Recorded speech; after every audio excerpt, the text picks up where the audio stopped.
Hawaiian tea plant, hindi lang pala pampaswerteng halaman, may katangian din palang panggamot. Ito ay ginagamit sa loob ng maraming siglo upang gamutin ang iba't ibang mga kondisyon sa kalusugan. Ito ay pinakakaraniwang ginagamit upang gamutin ang ubo, sipon, at iba pang mga isyu sa paghinga. Ang mga dahon ay madalas nangumunguya o ginagawang tsaa ng mga Hawaiian, na naniniwalang nakakatulong ito upang linisin ang kanilang mga sinus at baga habang tinutulungan din silang huminga ng mas mahusay. Ginagamit din ng ilang tao ang mga dahon bilang panlaban sa insekto at antiseptic agent para sa mga hiwa at sugat sa kanilang balat. Ginagamot ang mga menstrual problems, ginagamot din ito ang mga menstrual problem, tulad ng menorrhagia, dysmenorrhea, at postnatal bleeding. Ang menorrhagia ay kapag ang isang babae ay nakakaranas ng heavy periods, na may pagkawala ng dugo na higit sa 80 ml bawat cycle. Ang pagdurugo ay karaniwang tumatagal ng higit sa 7 araw at nangyayari ng regular bawat buwan o mas kaunti kaysa sa bawat buwan. Ang dysmenorrhea ay tumutukoy sa masakit na regla, na maaaring banayad o matindi depende sa kung gaano kasakit ang iyong nararanasan sa panahon ng iyong regla. Ang postnatal bleeding ay tumutukoy sa anumang pagdurugo na nangyayari pagkatapos ng panganganak hanggang 6 na linggo pagkatapos ng panganganak, humigit kumulang. Suporta sa kalusugan ng paghinga. Ang halamang Hawaiian tea ay isang natural na expectorant para sa paggamot ng ubo, sipon, at hika. Bilang expectorant, nakakatulong ito sa pagluwag ng plema para mas madali mo itong mailabas sa iyong mga baga. Mayroon din itong mga anti-inflammatory properties, na nagpapababa ng pamamaga sa mga daanan ng hangin na ginagawang mas madali ang paghinga para sa mga dumaranas ng mga problema sa paghinga tulad ng hika o bronchitis. Therapeutic effectivity. Kapag mayroon kang katamtamang lagnat o matinding pananakit, hindi mo palaging kailangan ng antibiotic kaagad. Sa halip, ang isang tasa ng mainit na tsaa ng halaman ng tea ay makakatulong sa iyong makapagpahinga. Dahil sa analgesic at antipyretic na katangian nito, ang halamang tea ay isang mabisang panggagamot para sa mga pamamaga, pananakit, at banayad na lagnat.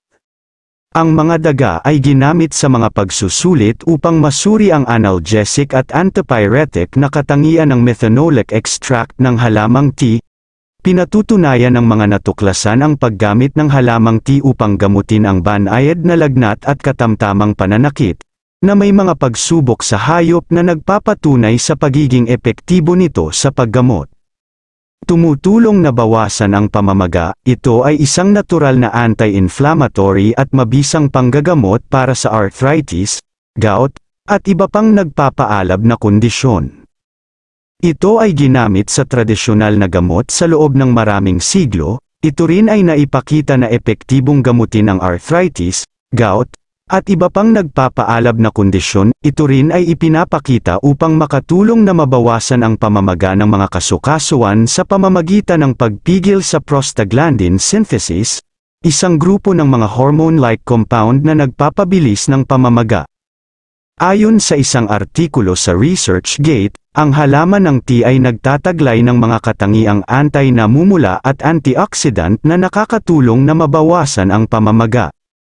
Paggamot sa ulcer. Ang Hawaiian tea ay ginagamit bilang isang tradisyonal na gamot upang gamutin ang mga ulcer.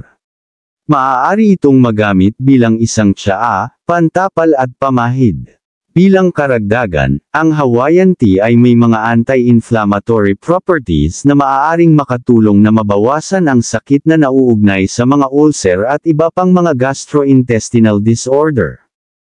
Ang mga dahon ng Hawaiian tea ay ginagamit upang gumawa ng isang antiseptic wash na maaaring ilapat ng direkta sa mga sugat o paso para sa mabilis na pag-alis sa sakit o kakulangan sa ginhawa na dulot ng impeksyon.